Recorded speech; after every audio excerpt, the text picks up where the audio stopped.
अक्षय शिंदे बदलापूर प्रकरणातल्या आरोपीनं आत्महत्या केली, त्यात त्याचा मृत्यू झालाय। पुन्हा एकदा जाणार आहोत आमचे प्रतिनिधी सचिन गाड सध्या आपल्याला क्षणाक्षणाची अपडेट देतात। सचिन, हा एन्काउंटर असल्याचं बोललं जात आहे, याबाबत काही माहिती मिळाली आहे?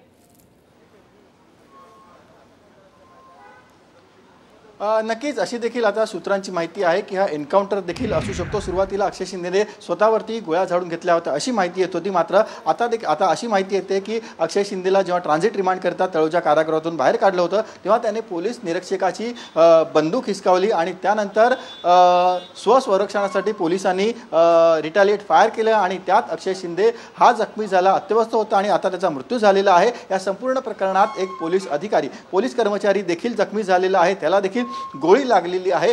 त्यामुळे जी एन्काउंटर झाल्याची जी शक्यता आता काही वेळापूर्वी सुषमा अंधारे यांनी साम टीव्हीशी बोलताना व्यक्त केली, तर त्या संदर्भात देखील अशी सूत्रांची माहिती मिळते। अक्षय शिंदे याचा गोळीबारात मृत्यू झालेला आहे। सध्या त्याला ठाण्याच्या सिव्हिल हॉस्पिटलमध्ये त्याचा मृतदेह ठेवण्यात आलेला आहे। तो सुरुवातीला अत्यवस्थ होता, त्याला वाचवण्याचे प्रयत्न करण्यात आले, मात्र ज्या जखमा इंजरी त्याला झाली होती त्या गंभीर स्वरूपाच्या होत्या। त्याच्या डोक्याला देखील एक गोळी लागली असल्याची माहिती मिळत होती आणि त्यात आता त्याचा मृत्यू झालेला आहे। त्यामुळे अक्षय शिंदे याचा एन्काउंटर झाल्याची देखील सध्या सूत्रांकडून आपल्याला माहिती मिळते।